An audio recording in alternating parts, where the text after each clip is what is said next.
you are in the world. This is Sarah Barnes-Humphrey with you today. Are you ready? Let's talk supply chain.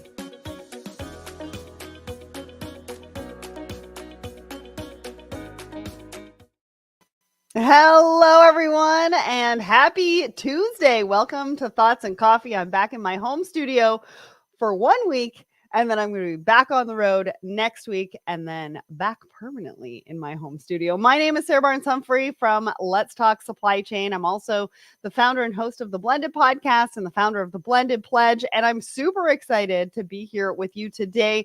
We've got my trade bestie on the show, Audrey Ross, and we've got a lot to talk about. There's a lot going on in the news. Audrey's got a really good market update for you. And we're going to be talking about robots. We're going to be talking about Hershey's investment in supply chain and so much more. So if you are tuning in and watching, please put in the comments where you're watching from. Want to hear from you. Want to know where you're watching from. And if you have any questions or comments, make sure to put it in the comments section and I will give you a shout out on the show. All right, before we do that, let's just give a shout out to our show sponsor, the Secret Society of Supply Chain. Now, we are actually going to be doing things a little bit differently. So if you're not signed up for the newsletter for Secret Society of Supply Chain, go to secretsocietyofsupplychain.com. Sign up for our newsletter because we are going to be doing things very differently. I have a huge announcement coming up very soon, which I'm going to be recording next week, and it's going to come out in the next couple of weeks, and you're going to love it. I cannot wait to roll this out. So whoever's in the Secret Society of Supply Chain, watch out because it's going to be awesome. And whoever's not in the Secret Society of Supply Chain, sign up for the newsletter, and we'll let you know once that new announcement comes out. All right, let's talk about what's happening here. So we've got episode 433. It's our brand new Woman in Supply Chain episode with Annie of Texas. And she talks to us about her 30-year career in supply chain and really supply chain technology, how she found her voice, the advice she has for women in supply chain, and so much more. Her journey is extremely inspiring. We've put the link in the comments, so go and check that out. Listen to it wherever you listen to the show because it's a good one. All right, on Wednesday, November 13th, which is my birthday, 9 a.m. Eastern, Relex goes live, talking about demand sensing. Now, if you can't attend live, click the attend button and I will send you the recording, but you do not want to miss this one because it talks about the key to supply chain excellence. And we're actually going to be talking about demand sensing and planning in one of the articles coming up today. And it's super important between suppliers and buyers. So go and check that out. Wednesday, November 20th at 10 a.m. Eastern, Supply Chain Unfiltered, hosted by Christine Barnhart. She's going to be talking about the powering value-added logistics in today's market. So click the attend button. We'll send you the recording once they go live if you cannot attend live, but this is going to be a good one. Christine always has a great show. What else is happening? Oh, I am hosting this webinar with BlackBerry Radar, and we're talking about coordinating asset management and transportation and logistics. Now, we've got a really good lineup of guests. We've got Chad from Givens, Kevin from Splice, and we've got Chris from SiteTracks, and of course, Shannon Hamilton from BlackBerry Radar. So we've put the link to register in the comments. Go and check that out. Register. I want to see you there because this is going to be a really great discussion. All right. What else is happening? That is not what's going on. Oh, our newsletter. So we've got a LinkedIn newsletter, and we are keeping you on top of all of the hot topics and all the hot takes in supply chain every single week. So if you haven't signed up, we have a newsletter on our website, letstalksupplychain.com, but also on our LinkedIn page. So make sure that you subscribe to it so you get that every single week. What else is going on? Oh, I'm going to be in person. These are our in-person events, and hopefully I'm going to see you there. So November 12th and 13th, I'm going to be in Atlanta for the Woman in Supply Chain Forum. Then February 10th through 12th, I'm going to be at Manifest. And then in May, so Home Delivery World has moved from June to May in Nashville versus Philadelphia. And so hopefully I'm going to see you there. It's May 21st and 22nd. I am going to be recording podcasts on site. So if you're going to be there make sure to reach out to our team and we can book you in. All right. Now, I think that's pretty much about it. Oh, I wanted to let you guys know that we also have another huge announcement, huge surprise coming up in a couple of weeks. And it could have to do with a reality TV star coming on to our show. And last week, we went live on Instagram for NMFTA. So if you're not following me at Sarah Barnes-Humphrey or Let's Talk Supply Chain on Instagram, we're going to be going live a lot more from the different conferences that we're going to. So make sure you follow us because we're going to go live and share some insider scoops from on the ground at some of the conferences that we are going to attend. All right, last but not least, Audrey, welcome to the show. I know, I'm sorry. I had a lot to talk about this morning, and I have already gone 7 minutes. Who knew I could talk for 7 minutes? I don't know. You're on mute. Who knew? How are you? Pretty good. Good. Little surprise for me. Yesterday, I took the afternoon off on Friday, and walked back into the office yesterday with like a potential rail strike on the West Coast. So. I've had a few people message me. They're like, did you see what's going on in Vancouver? I'm like, yes, but it's the weekend, so I'm going to have to wait to talk to anybody about it. That's a definite Monday problem. Which is crazy. I mean, how is this a surprise? I thought we handled this. Did we not handle this? I don't know. I have no idea. It came out of nowhere for me. So. All right. Well, we'll talk a little bit about that in the market update. But for anybody who doesn't know you, why don't you tell everybody who you are and what you do? Yeah, for sure. What do I do? I'm effectively a trade compliance specialist. I'm trade compliance manager. So my focus is on customs and making sure that that's compliant. I've been doing some consulting recently. And I'm also currently the OIT Toronto, so the Organization of Women in International Trade Toronto president. So that's also keeping me very busy as we have a few events coming up in the next couple of weeks. What are the events? Because don't you have like nominations open or something like that? They haven't closed yet, right? We do. That is for our export awards. So it's important for us to recognize and acknowledge success and achievement in the industry. So we do have an awards presentation. So nominations for a leadership, excellence in leadership, Women Exporter of the Year, and then Student in International Trade. And then we also, I'm really excited, on Tuesday, December 3rd, we're going to be having a panel discussion and networking. So we're just finalizing some of the speakers, but we're going to be talking a little bit about globalization, deglobalization, what the trade landscape is like globally. So from a Canadian, we're based here in Toronto, Canada. So what that looks like for Canadian exporters and for Canadians doing business globally. So that one is also, I'm really looking forward to. Yeah, it sounds exciting. I don't think I'm in town. Otherwise, I would be here. What's Otherwise, you'd be invited. Yeah, Tuesday, December 3rd.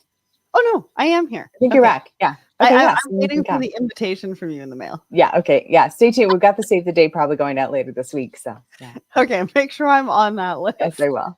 So we're hoping that we're going to be a little bit of a relief from the news cycle today. We can't mention the actual word of what is going on today, but we're hoping that we can be a little bit of relief. We've got some really good stories to share with you, but let's get to the poll of the week. Now, we ask you a question every single Wednesday morning on the Let's Talk Supply Chain LinkedIn, I believe on our Instagram as well.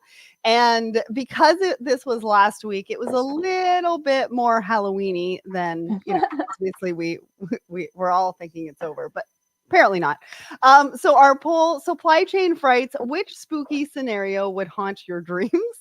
So we've had 170 votes there. 55% of you said vanishing inventory, which is really funny because I feel like there's a lot of people experiencing this, because when this came out, I was at the cybersecurity conference with NMFTA in Cleveland, and they were talking a lot about cargo theft, and I was like, wow, isn't this interesting? 55% vanishing inventory. And then we had split down the middle, 19% ghost shipments and zombie suppliers, and then 6% we had haunted warehouses. What did you think of this one? Which one did you choose? I selected ghost shipments. That's what I voted for. Can you tell me why? Like, does it actually happen? because stuff gets lost, or people think things are lost, or so I've been dealing with that on a couple of different regions, even the last week of just we're not sure where it is, and there's the paperwork isn't maybe correct. So I chose Go Shipments, but I could see the inventory being a big issue. So Yeah, and it's really it's yeah. Anyways, it's funny loose because stuff in transit, loose stuff in the warehouse. yeah, and they can go, yeah, it can happen to anybody. So Erica says definitely vanishing inventory followed by non-responsive suppliers. We didn't have that as an option, but we probably should have done Well, that. zombie seems a little unresponsive, I guess. And then Chris says vampire management. I like Okay. that. Oh, I'm not entirely sure, but we talk about supply chain disruptions as like the major ones that are in the news, but really ghost shipments, vanishing inventory, those are just some of the disruptions that we're also dealing with on a daily basis. And not just at Halloween. Right. That is a really, really good point. It seems to be ongoing and daily for everybody. All right. Why don't you give everybody a sneak peek into what's going on? We just talked about the rail strike, but this is the part where we want to give a bit of a market update. What are you seeing? For sure. What do you think about? For sure. Yeah. So here in Canada, we've got two terminals. Two terminals at the Montreal port are in labor action. We've got these sort of escalating situation in the West Coast that includes Vancouver, Prince Rupert. So we can expect, if that carries on a couple more days, we can expect some vessel diversions, some congestion into Seattle, which is the kind of closest neighboring port. So it could be really disruptive. We can see that the Panama Canal, I mean, for me, it's moving very smoothly. Our shipment times into New York have actually improved significantly. We got a vessel schedule last week that the whole team, there's a big team now. The whole team was like, "Are they sure?" And like someone went back to the forwarder, was like, "Are you sure? Did you miss a week?" And no. So everything seems to be moving fairly briskly, which is a great relief for some of us just-in-time shippers. Into Europe, we still see the Red Sea crisis as a huge issue. We see from Lars Jensen did a post, I think yesterday or within the last couple of days. He's really the go-to for me on keeping on top of this situation. But I think he's changed his day marker. So he's been counting it by days. We're at like day 352, I think, or day 353. And he goes into some of what, now that the carriers have some data and some patterning on what this has meant for their customers and what these route changes and diversions have meant for them. Some of them are looking at maybe just not going around the continent and kind of taking the risk and going directly through. So if that's the case, double check your insurance. But that's an interesting place to be. Almost, we're coming around to about a year since the first attack. So an ongoing situation, a real challenge if you're shipping into Europe, and something to be monitored. Otherwise, I think we're waiting, some of us, for today's results in our neighbor to the south, and that could determine a number of things. I've been asked over the last month to do speculative scenarios based on tariff or proposed tariff changes. So that'll have a big impact. Anytime a country is sort of changing or adjusting the legislation, and you're shipping into that country, it's something you want to be aware of. So yeah, Absolutely. a lot going on. Never boring, you. Sarah. Thank you for not saying the word.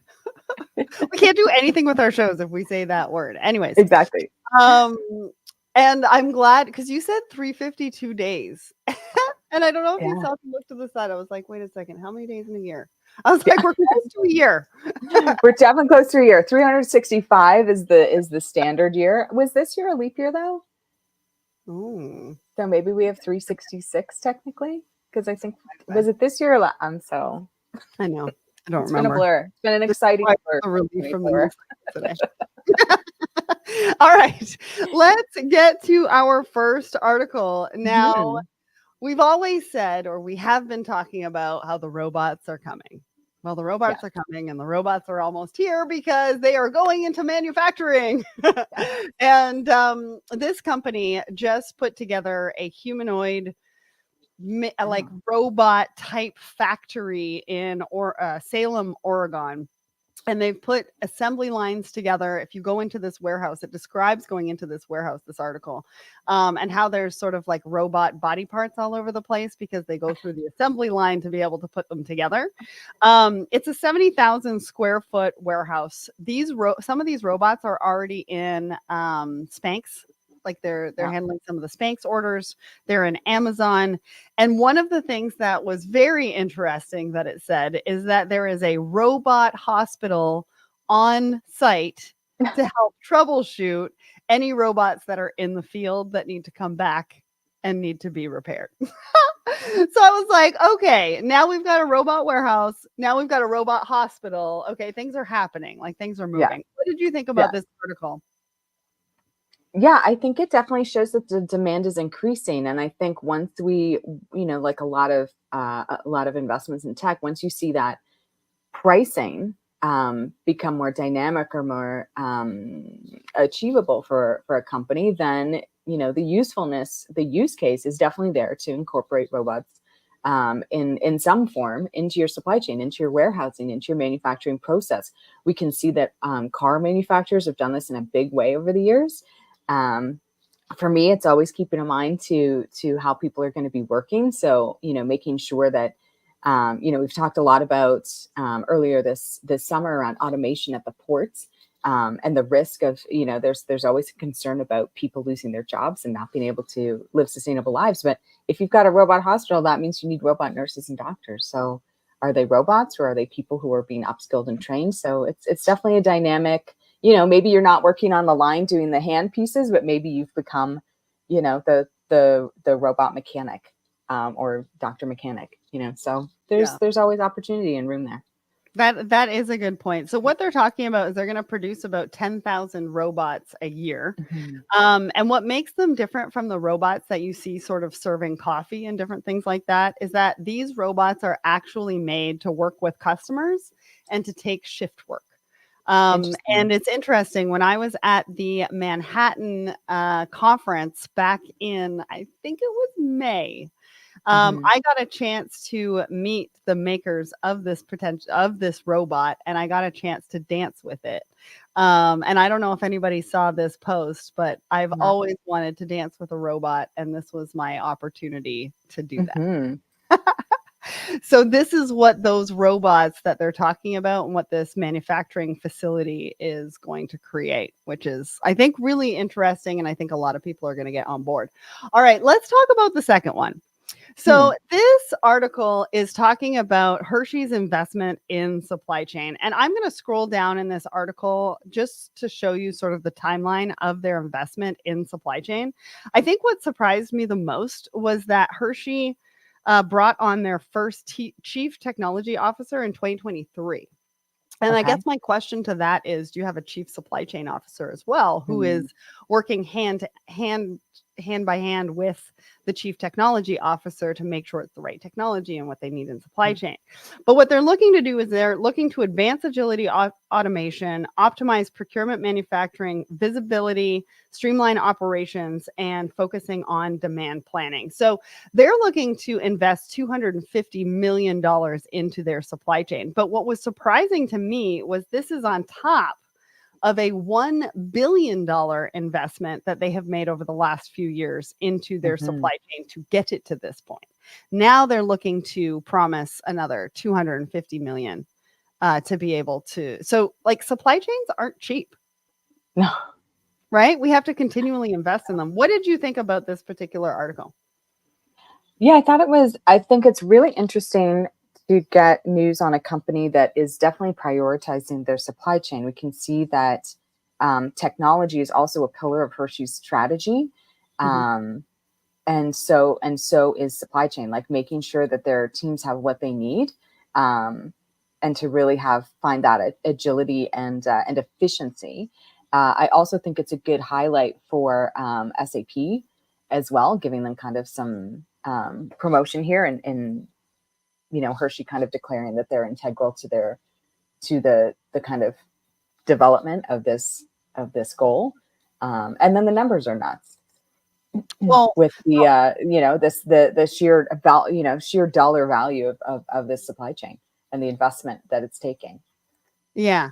So I want to point out these numbers, and I'll go back to the technology in just a second. Mhm. But so they previously invested $1 billion into their supply chain investment. Now they're putting in $250 million to advance agility and automation through 2026, which Mhm. really at the end of the day is only a year, maybe 18 months from now. Yeah. The expected supply chain savings is $10 million. So, for any of you that are looking at this, they have invested a lot of money to look at a Mhm. savings of $10 million. But that's just Mhm. in 1 year. So, Yeah. I would assume that they're expecting that trajectory to go up over the next few years, obviously, with this additional investment. But one of the other things that they're talking about is this unified supply chain Yes. technology. Um, and it's something that has been coming up on the Let's Talk Supply Chain podcast a lot. I had Bryant from Manhattan on talking about that in his episode and how they're bringing together the technology so that there's only one platform. And so Yes. it's really interesting because we kind of started with that and those legacy systems. And then we moved away from it and we were looking at different systems to solve for different problems. Now we're coming back to, well, I think we need to take a look at unified technology because our tech stacks are getting too big. And Mhm. Hershey's saying that 95% is the percentage of Hershey's global transactions operating under one system. So they've really gone all in on one system to really be able to obtain some of these savings, which I thought was interesting as well. Well, especially since they describe too, Hershey isn't just the chocolate bars, right? They spent the last 5 years buying up some snack Mhm. companies and other kind of similar commodities. So those they were saying were operating in silos, or they operate sort of independently, right? Your pretzel group is sort of operating independently from your core chocolate bar business, but they still need that visibility. So if you're the leadership of sort of all of that environment, you still need the full visibility. So definitely, to your point, Sarah, that we, if you're a global company and you have bits and pieces, or you have these silos, or you have the core financial or order processing technology that you have didn't match up with what you needed for logistics because maybe you're in a different region or doing a different ship mode, you need the visibility. So you have to have companies that can tether or pull information from even if it's separate technologies feeding into your platform view. I think the expectation was, oh, well, everybody's going to use the same technology. It'll be one platform. It'll do everything. Okay, that hasn't been realized. But what we're seeing now is those bits and pieces, it takes too much work. It's inefficient for employees to be keeping track of like 8 different systems, even though you need those because those are the most optimized for your truck transportation or for your financial reporting. But the view needs to be singular. So it's interesting that Mhm. we're moving into that sphere. Yeah. Well, and also, I think, even the stats at the beginning of this year of Mhm. supply chain teams, professionals still using Excel. And it could be because of that, It's right? Where solid. you're using Yeah. using different systems. You need information And in one system. reporting from 6 of them into your Excel, and your Excel is the streamlined view that you need to give to your CEO or to your CFO or your supply chain director. Yeah.